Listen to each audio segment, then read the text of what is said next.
আসসালামু আলাইকুম। দর্শকের কথা অনুষ্ঠানে আপনাদের সকলকে আমন্ত্রণ জানাচ্ছি। আজ আমরা ঠিক গতকাল রাতে যে কন্টেন্টটা আপ করেছিলাম, যেটার শিরোনাম ছিল যে খালেদা জিয়ার মৃত্যু নিয়েও রাজনীতি, আর যেটা থাম্বনেলে ছিল সব কিছুতেই রাজনীতি খোঁজেন কেন, আর কেন এই তেনা পেঁচানো, যেটার মধ্যে আমি বলেছিলাম যে খালেদা জিয়ার মৃত্যু কখন হয়েছে, কিভাবে হয়েছে, অনেক আগে হয়েছে, কেন এত পরে ঘোষণা দেওয়া হচ্ছে, এই সমস্ত নানা ধরনের সন্দেহপূর্ণ কথা সোশ্যাল মিডিয়ায় যেগুলো দেখা যাচ্ছিল সেগুলো নিয়ে কিছু কথা বলেছিলাম। যে কমেন্টগুলো পেয়েছি সেখান থেকে আমরা বেশ কয়েকটা কমেন্ট নিয়েছি।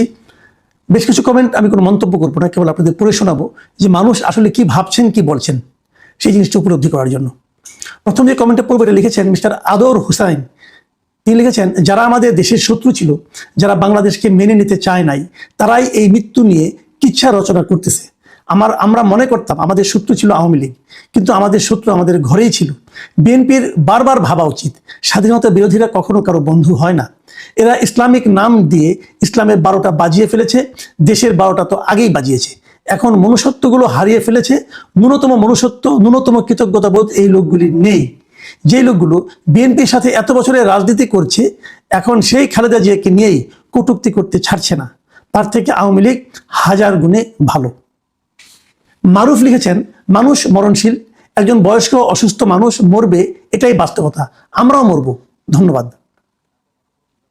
মুজিবুর রহমান লিখেছেন, মাসুদ কামাল স্যার ধন্যবাদ আপনাকে যে প্রশ্নটা আপনি করেছেন, কারণ খালেদা জিয়ার মৃত্যু নিয়ে তার দলের ভেতর থেকে যে সমস্ত কেন্দ্রীয় নেতারা আছেন তারাই মিডিয়ার সামনে এই ভেদাভেদটা সৃষ্টি করেছেন। কারণ একজন মানুষের মৃত্যু হলে একবারই প্রকাশ করার নিয়ম, তা না করে তারা তাল বাহানা করেছেন, যার কারণে এই বেবিদের জন্মনে এই বিষয়ে জনমনে নানা ধরনের প্রশ্ন জন্ম নিয়ে দিয়েছে। কারণ বাংলাদেশের রাজনীতি দলগুলা মানুষের মৃত্যু নিয়ে রাজনীতি করে। আমি মুজিবুর রহমান সাহেবের প্রশ্ন এই মন্তব্যের প্রেক্ষিতে একটু বলি, তার দলের লোকেরা কি করেছে? তারা কি কখনো বলেছে যে খালেদা জিয়া মারা গিয়েছেন এর আগে? কখনো বলেছে? আপনি ধারাবাহিকভাবে গত 1 মাস 2 মাসের মতামতগুলো দেখেন, প্রতিদিন তারা ব্রিফিং করেছে, প্রায় প্রতিদিন তারা ব্রিফিং করেছে। ব্রিফিং করে দেখেন কোথাও কি এমন কিছু তারা বলেছে যেটা থেকে আপনার মনে হয়েছে যে উনি আগেই মারা গিয়েছেন? ভাই, এটা হলো জানেন কি, আপনি যে কথাটা বলছেন মুজিবুর রহমান সাহেব, এটা হলো কি একজনের আপনি নিজেই চিন্তা করে নিয়েছেন, কেউ বলেনি, কিন্তু আপনি ভেবেছেন যে উনি মারা গেছেন, ওনাকে আটকে রাখা হয়েছে, ওনার মৃত্যুর কথাটা প্রকাশ করা হচ্ছে না। জমজম লিখেছেন, বাঙালি সম্ভবত পৃথিবীর নিকৃষ্ট জাতি, তারা না জেনে না বুঝে মানুষকে অসম্মান ও ক্ষতি করতে সম্ভবত সবচেয়ে বেশি পারদর্শী। যে লোকটি বলল বেগম খালেদা জিয়ার মৃত্যু আরো আগেই হয়েছে, সে কিন্তু সেটা ভালো করে জানে না, এটা তার ধারণা প্রসূত অন্যের প্রতি মিথ্যা আরোপ করার মধ্য দিয়ে নিজের কোন উপকার না পেয়েও সে জুলুমের মধ্য দিয়ে অপরাধীতে পরিণত হলো। আশ্চর্য এই যে সে নিজেই জানে না সে মূলত ক্রাইম করলো। অধিক অনুমানকে আল্লাহ কোরআনে হারাম করেছেন, কারণ অধিক অনুমানের মাধ্যমে জুলুমের সম্ভাবনা বেড়ে যায়। মোল্লা মৌলবী ও তথাকথিত তৌহিদি জনতা মনে করে শুধু মদ শুকর হারাম, শারীরিক ধর্ম অমানুষ করে দেয়। এবং উনি কিন্তু অনেক গুরুত্বপূর্ণ কথা কিন্তু উনি বলেছেন যে আসলে অনুমান নির্ভর কথা মানুষকে আসলে খুবই ক্ষতির দিকে এবং বিরোধীর দিকে ঠেলে দেয়। এটা একটু বড় মন্তব্য, তবু আমি পড়বো। এটা লিখেছেন মিস্টার ইমরান হোসেন।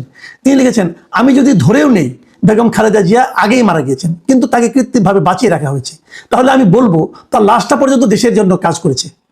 তারেক দেশে আসতে পারছিলেন না, অন্যদিকে একাধিক মহল দেশে অরাজকতা সৃষ্টি করে বিভিন্ন কৌশলে দেশকে হায়নার মতো খাওয়ার প্রস্তুতি নিয়ে রেখেছিল। তাদের সবার হাত থেকে দেশকে বাঁচিয়ে রেখেছিলেন নিজে ক্লিনিক্যালি ডেথ খালেদা জিয়া। ওনার নিথর দেহটা মাটির উপরে ছিল বলেই দেশটা শান্তিতে টিকেছিল। কতটা ধন্য হলে একজন মানুষকে আল্লাহ এতটা সম্মান দেন যে তার মৃত দেহটা পর্যন্ত দেশকে পাহারা দেয়। তিনি এই দেশটাকে সন্তানের মতো আগলে রেখেছিলেন, কারণ এত সহ্য শক্তি, ত্যাগ আল্লাহ তাআলা মা ছাড়া আর কারো ভিতরে দেননি। আল্লাহ তাকে যেন বেহেশত নসিব করেন। তিনি মজলুম হয়েও দেশকে ছাড়েননি। হে আল্লাহ, আপনিও তাকে ছেড়ে দিয়েন না। খুবই টাচি একটা মন্তব্য করেছেন মিস্টার ইমরান হোসেন। এসএম গজনবী লিখেছেন, ম্যাডাম জিয়ার মৃত্যুতে বর্তমান সরকারের ভূমিকাটা সত্যি প্রশংসনীয়, কিন্তু কোন রাজনৈতিক দল ক্ষমতায় আসলে এই জাতীয় গুরুত্বপূর্ণ ব্যক্তিদের মৃত্যুতে কি এই ধরনের ভূমিকা রাখবেন? আমার ধারণা কোনোদিনই তা রাখবেন না, কারণ এই দেশের রাজনৈতিক দলগুলোর মাঝে শিষ্টাচারের অভাব রয়েছে। এটাও কিন্তু আমার কাছে মনে হয়েছে আই ওপেনার। আমাদের ভাবতে হবে যে কেন আমরা নিজের দলের বাইরে আর কিছু চিন্তা করতে পারি না।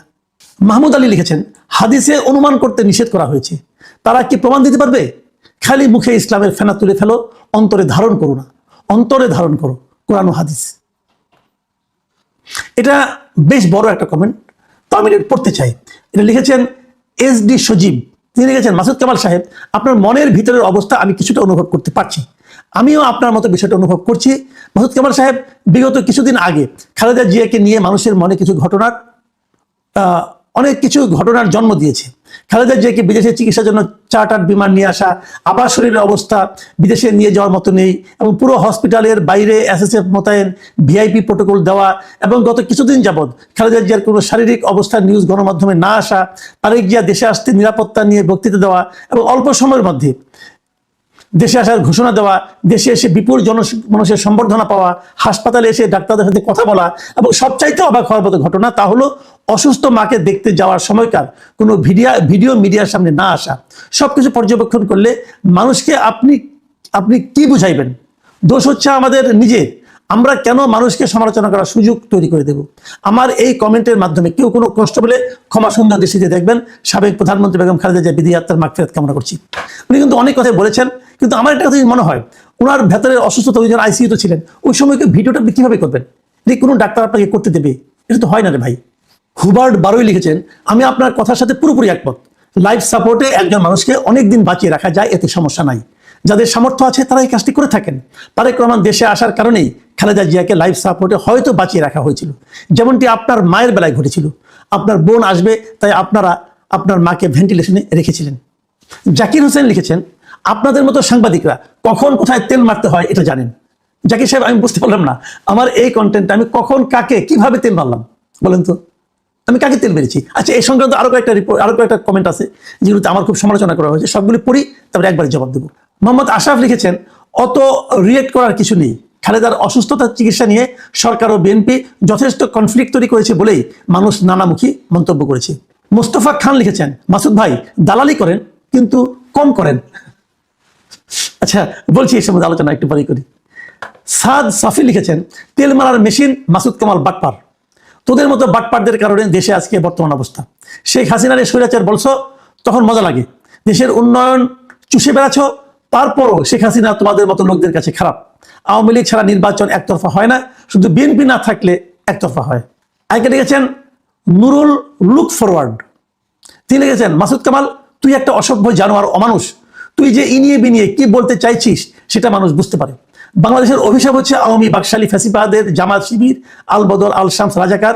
এই মুনাফেক শুয়োরের বাচ্চারা আল্লাহকেও ভয় পায় না। এই অসভ্য জানোয়াররা এতটাই ভয়ঙ্কর বেহায়া যে বেহেশতের টিকিট বিক্রি করে। এই গুপ্তঘাতক জামাত শিবির হচ্ছে আওয়ামী বাকশালী ফ্যাসিবাদের একাংশ।